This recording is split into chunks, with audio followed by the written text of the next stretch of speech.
Muy buenos días desde el Palacio de la Moneda.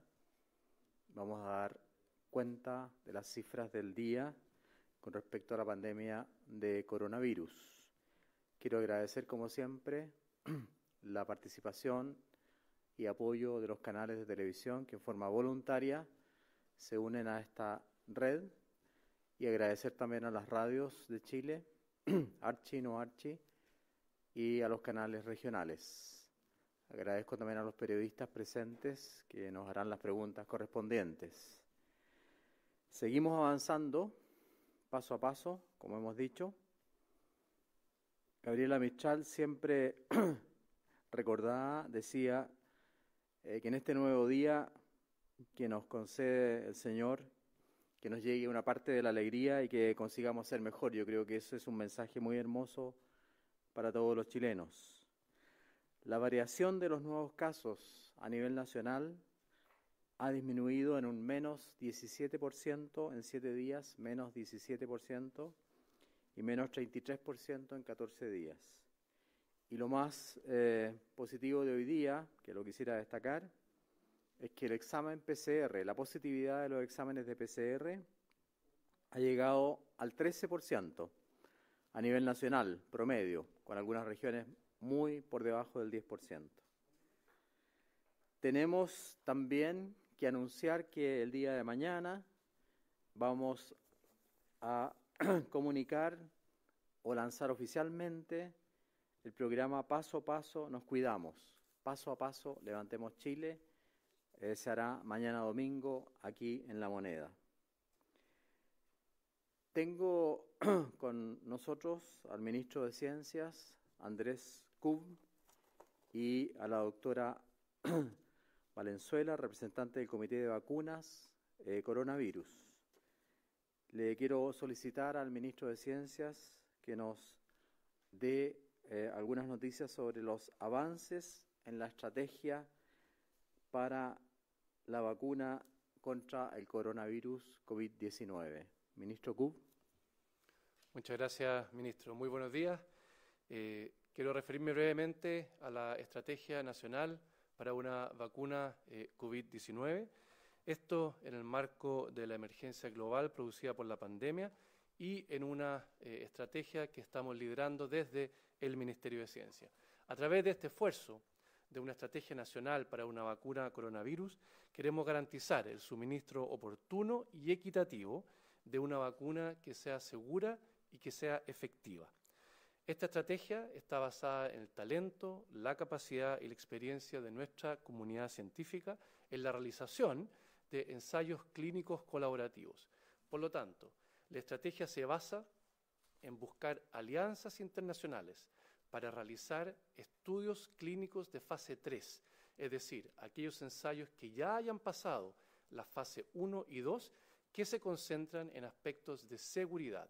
Lo que vamos a hacer es encontrar desarrollos para buscar ensayos clínicos colaborativos en esta fase 3 que prueba entonces la efectividad de la vacuna. Para ello, estamos impulsando esta estrategia desde el Ministerio de Ciencia junto con el Ministerio de Salud y junto también al Ministerio de Relaciones Exteriores. Además, tenemos el apoyo de un grupo de destacados investigadores e investigadoras y también de personas del mundo privado que tienen la tarea de identificar y evaluar la idoneidad de las opciones que existen hoy día globalmente y que son promisorias para una vacuna COVID-19. Quiero aprovechar de agradecer el compromiso de estas personas que conforman un comité de vacuna coronavirus. Ellos son María Teresa Valenzuela, que nos acompaña hoy día, Alexis Calergis, Mario Rosenblatt, Miguel O'Ryan, Mario Calvo, Carlos Pérez, David Farcas y nuestra Seremi de MinCiencia Macrozona Norte, Margarita Lay. Además, se buscará ejecutar estos ensayos de fase 3 clínica en Chile a través de un consorcio conformado por universidades y también por centros clínicos en el país que tendrán la tarea de reclutar voluntarios, hacer el seguimiento y, por lo tanto, ejecutar estos ensayos clínicos para hacer la investigación y desarrollo de una potencial vacuna en nuestro país. Como avance de esta estrategia, quiero comunicar que ya se ha firmado un acuerdo entre la Universidad Católica y la empresa Sinovac, y se están entonces preparando para realizar ensayos clínicos de fase 3 en Chile durante los meses de agosto y septiembre, para poder comenzar a hacer este ensayo clínico en el país, reclutando voluntarios, y además que esto conlleva una negociación de un suministro preferente de vacunas, en el caso de que esta vacuna sea exitosa, de 10 millones de dosis en el primer año, y podrían llegar hasta 60 millones de dosis en el curso de 3 años. Una vez que estamos avanzando con este plan, también tenemos otros candidatos que ya se están evaluando, tal como se evaluó inicialmente Sinovac con la Universidad Católica. Tenemos otros candidatos que estamos evaluando con las empresas CanSino, Sinopharm, Oxford AstraZeneca, BioNTech, Imperial College, Moderna, Janssen y Bharat. Y una vez que logremos tener una vacuna que ya esté aprobada, serán las autoridades del Ministerio de Salud, a través de su programa de vacunación, quienes entonces suministrarán esta vacuna a la población. Muchísimas gracias, ministro. Muchas gracias, ministro. Le cedo la palabra a la doctora María Teresa Valenzuela, representante del Comité de Vacunas Coronavirus. Doctora Valenzuela. Muchas gracias, ministro de Salud, ministro de Ciencias. Bueno, como representante de este Comité de Vacunas Coronavirus, nuestro rol es identificar los desarrolladores de vacunas en el mundo para poder conocer el grado de avance que ellos tienen ya en los distintos estudios para probar la seguridad, probar también la calidad de las vacunas y posteriormente poder recomendar al gobierno, de acuerdo a la seguridad, la calidad, los costos preferenciales que esos desarrolladores pueden dar al país, garantizar las dosis de vacunas exitosas para nuestra población, y de acuerdo a todo este trabajo se evaluará solo aquellos que cumplen con toda la normativa, la legislación chilena vigente que regula estos estudios clínicos y todos los componentes éticos que ello conlleva, y que velar obviamente por la rigurosidad y seguridad de los mismos en beneficio de nuestra población. Muchas gracias, doctora Valenzuela, por su explicación. Gracias también al ministro de Ciencias. A continuación pasamos a entregar los datos del día. Los entregará nuestra subsecretaria, doctora Paula Daza. Bueno, muy buenos días. Con respecto al reporte de las últimas 24 horas en nuestro país, como dijo recién el ministro, el número ha ido disminuyendo, el número de casos nuevos que hemos tenido, con una disminución de la positividad, lo que nos refleja un ambiente positivo. Los casos nuevos en las últimas 24 horas son 2.185, de los cuales 1.624 son personas sintomáticas, por lo que las cifras totales al día de hoy alcanza a 328.846 casos, de los cuales 20.952 son personas activas. Queremos lamentar en las últimas 24 horas el fallecimiento, de acuerdo a los decesos informados por el DEIS, de 98 personas, que lo que da la cifra total de fallecidos de 8.445 personas asociadas al COVID-19. En relación a las personas que se encuentran hospitalizadas en unidades de cuidados intensivos, tenemos 1.792 personas hospitalizadas, de las cuales 1.465 se encuentran conectadas a ventilación mecánica y 301 se encuentran en estado crítico. Y en relación a la red integral de salud de nuestro país, podemos informar que existe un total de 477 ventiladores disponibles. La red de laboratorios, en el día de ayer se informaron 17.716 exámenes, por lo que llevamos 1.388.319 exámenes en relación a la PCR en nuestro país.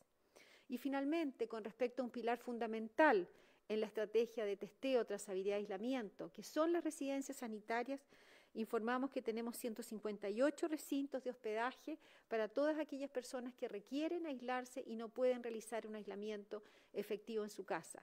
Estamos hablando de casos confirmados, estamos hablando de casos sospechosos, estamos hablando de contactos estrechos. lo que da un total de 9.990 cupos, de los cuales 5.847 se encuentran ocupados. Y una vez más queremos informar para aquellas personas que requieren una residencia sanitaria o necesitan información de una residencia sanitaria, el teléfono es 800-726-666. Eso sería el reporte hoy día, ministro. Muchas gracias, subsecretaria Daza. Destacar los últimos exámenes de PCR, 17.711, lo que nos lleva a un total de 1.388.319 exámenes a nivel nacional, con un récord de más de 60.000 exámenes por millón de habitantes, lo cual nos pone en el primer lugar de Latinoamérica. A continuación, vamos con las preguntas de la prensa. Buenos días, muchas gracias. Hola, buenos días. Si nos puede detallar un poco, ministro, de este plan paso a paso, cuáles son estos 5 pasos, en qué momento se va a realizar entonces la reapertura, por ejemplo, de los centros comerciales, restaurantes, que algunos ya están funcionando, por ejemplo, en el desconfinamiento como Aysén y Los Ríos. Y por otro lado, ya qué comunas tienen a la vista y cómo se va a ir trabajando ya luego de esta presentación de este plan. Muchas gracias por la pregunta.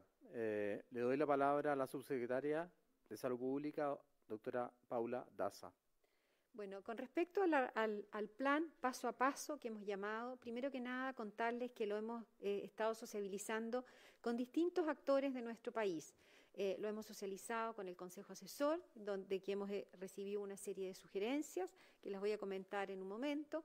También en el día de ayer los socializamos con todos los alcaldes de nuestro país. Hubo más de 250 alcaldes que nos aportaron mucha información, hubo muchas propuestas que las consideramos muy importantes, la pertinencia regional y también una serie de propuestas que las vamos a incorporar dentro de nuestro plan. Con respecto al plan, paso a paso se va a lanzar, como dijo el ministro, en el día de mañana, pero es un plan, primero que nada, que como nombre lo dice, que se va a ir avanzando paso a paso, primero que nada privilegiando y asegurando la salud de las personas. Y es por eso que las etapas que van avanzando de la etapa de cuarentena, va a haber una etapa de transición, que como su palabra lo dice, es un paso más adelante, pero sin embargo que mantiene una serie de restricciones que son muy estrictas. ¿Para qué? Para prevenir que las personas tengan brotes. Y aquí esa etapa es muy importante porque tenemos que tener los planes de mitigación muy fortalecidos y también, obviamente, la estrategia de testeo, trazabilidad y aislamiento. Después viene una etapa que sabemos que es la preparación y posteriormente se va a ir avanzando en cada una de las etapas que se va a lanzar en el día de mañana.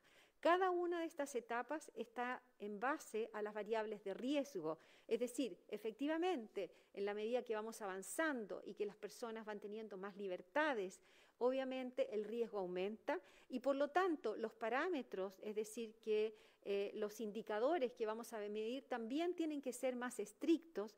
¿Para qué? Para disminuir la posibilidad que hayan brotes y en caso que lo hubieran, tener la posibilidad de detectarlo oportunamente, seguirlo y aislarlo en forma oportuna. Eso es lo que les puedo contar con respecto al plan en el día de hoy. Nosotros trabajamos todos los días, lo seguimos sociabilizando con distintos actores de nuestro país para poder recibir las propuestas y los cambios que sean necesarios. Pero ya hay en la mira algunas comunas, subsecretaria, para poder avanzar en esta materia y hacer la diferencia, por ejemplo, en el caso de la etapa de preparación, la de la transición, que son bien parecidas, pero que se mantienen las 22 restricciones que también son importantes para ir trabajando y para que la gente tampoco se relaje en esa materia.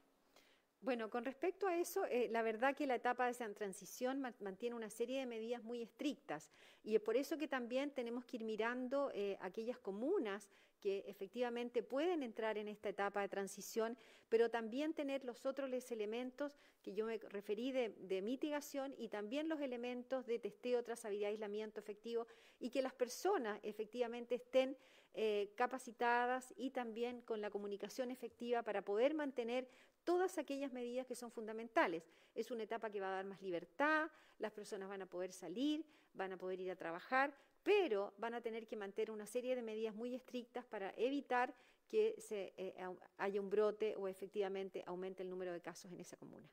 Muchas gracias, doctora Daza. La siguiente pregunta. Buen día, ministro, subsecretaria. Siguiendo con este plan paso a paso, en un principio fue la nueva normalidad, luego tomar café con los amigos. Hoy se habla del plan paso a paso de desconfinamiento. ¿Cómo se da la seguridad de que este plan, al comunicar, no provoque que las personas relajen las medidas sanitarias? ¿Y se puede dar la seguridad a las personas de que hoy sí se puede hablar de desconfinamiento? Muchas gracias. Responderá la doctora Paula Daza.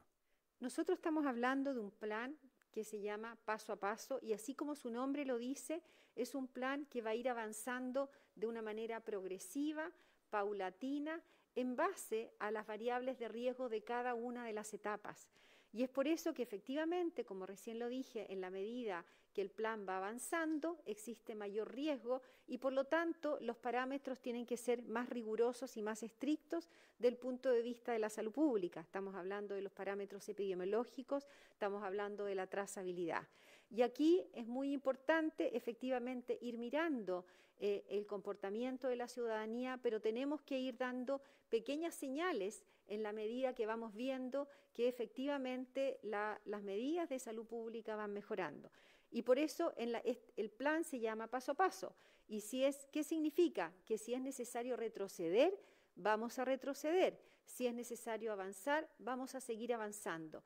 Pero tenemos que ir haciéndolo, es un plan progresivo, paulatino, lentamente, con ciertas medidas que van a permitir mayor movilidad, pero manteniendo medidas muy estrictas para evitar y disminuir la posibilidad que aumente el número de casos. Muchas gracias, doctora Daza. Tercera pregunta. Muy buenos días, subsecretaria. Igualmente ayer hay algunos alcaldes que no salieron muy convencidos del plan. Por ejemplo, el alcalde de Valparaíso dice, ¿para qué nos invitan si tienen todo zanjado? No hay posibilidad de que nosotros podamos intervenir. Voces territoriales, más encima dice él, no hay más recursos. ¿Qué se le responde, por ejemplo, a aquellos alcaldes que no están tan convencidos? Muchas gracias por la pregunta. La verdad es que, sin referirme a nadie, hoy día leí 3 críticas de alcaldes en un diario de circulación nacional, 3 críticas negativas. En otro diario eran críticas positivas. De las críticas negativas, obviamente, el alcalde Sharp parece que no vio la presentación porque el plan dice sujeto a cambios. Aquí dice sujeto a cambios, paso a paso, sujeto a cambios. Y además se les pidió que los alcaldes enviaran sus modificaciones y propuestas, y la doctora Daza acaba de decir que recibió las propuestas y las modificaciones que ellos sugieren. Obviamente que las propuestas y modificaciones que nosotros consideramos atendibles las vamos a introducir en el plan. Nosotros hemos hecho el esfuerzo de reunirnos con los seremis, con los intendentes, con los ministros, con los alcaldes. Vamos a reunirnos con los periodistas, con los gremios. También se reunió ayer el subsecretario de Redes Asistenciales. Al que le encuentro razón es el alcalde de una comuna de la región metropolitana que me envió las cifras de testeo, y sí, ahí en Lo Espejo tenemos bajo testeo. Hoy día mismo la Seremi Metropolitana va a ir a aumentar la cantidad de testeos en esa zona. Por lo tanto, nosotros escuchamos a los alcaldes, escuchamos las críticas y obviamente que las acogemos, pero no nos digan que está zanjado todo, porque dice en el mismo documento sujeto a cambios, y está en la página que se presentó ayer ante todos los alcaldes. Muchas gracias por la pregunta. Hola, buenos días. ¿Cuán claves son los resultados del plan de desconfinamiento en las regiones de Los Ríos y Aysén para los tiempos de este plan paso a paso en otras regiones? En el caso específico de la región metropolitana, por número de habitantes y también el número de comunas, ¿los parámetros serán vistos en la región en su conjunto o comuna por comuna? Muchas gracias por la pregunta. Esa es una pregunta, la segunda parte, bastante difícil de responder, porque como usted entiende, dentro de la región metropolitana y justamente por razones socioeconómicas, sociodemográficas, en las cuales yo he insistido mucho al hablar de los determinantes sociales, las comunas del Gran Santiago, de la región metropolitana, no son homogéneas.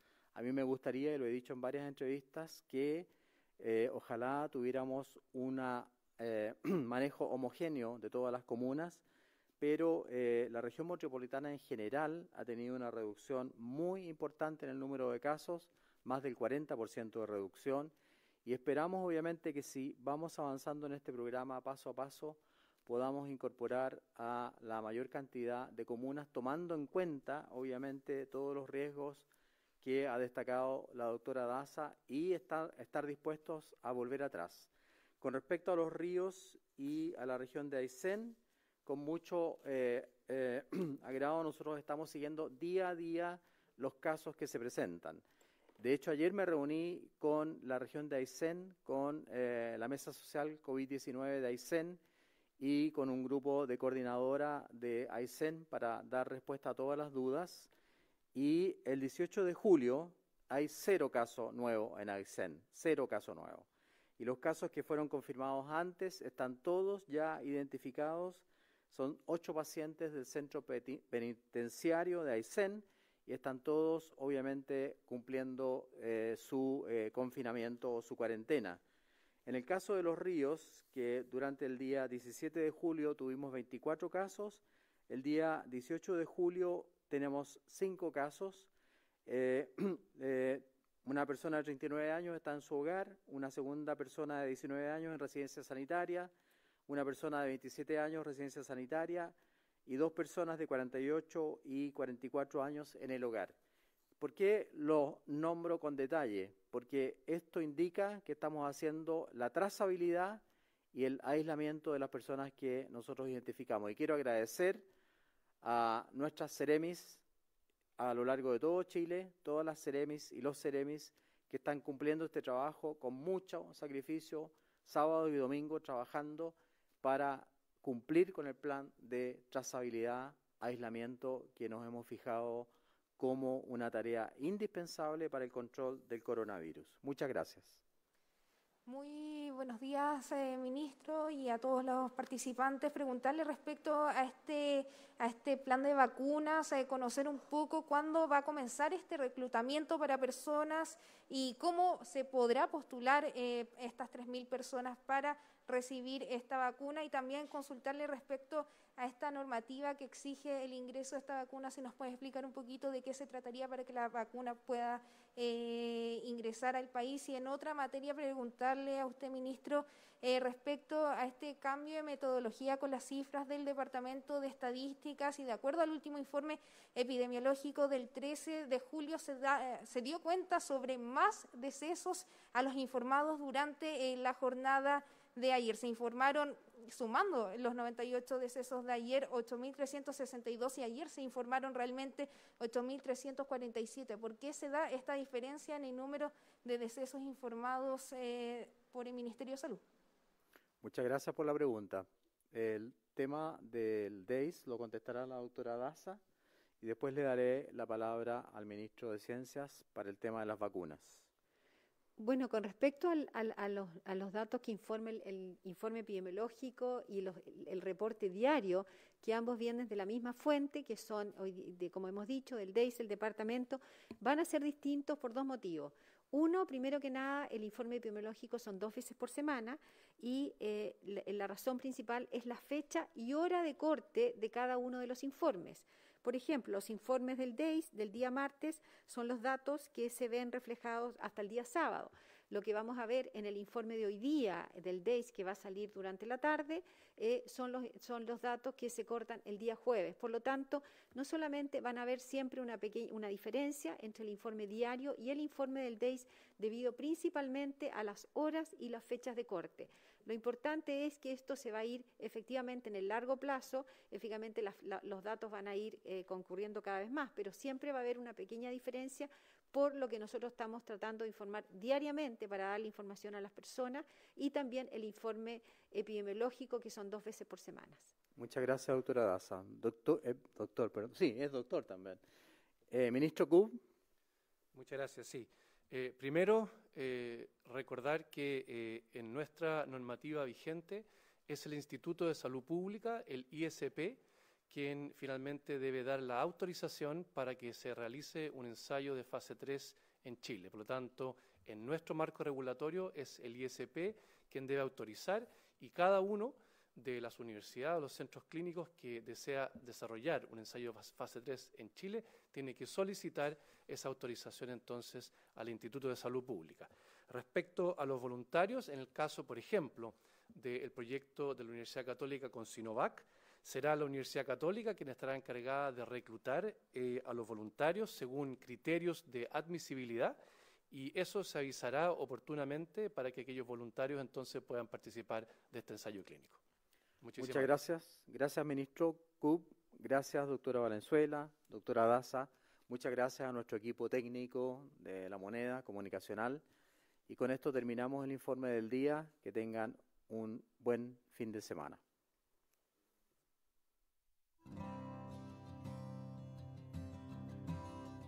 Transmitió el Gobierno de Chile. Agradecemos a los canales de televisión y radioemisoras que integraron esta red voluntaria.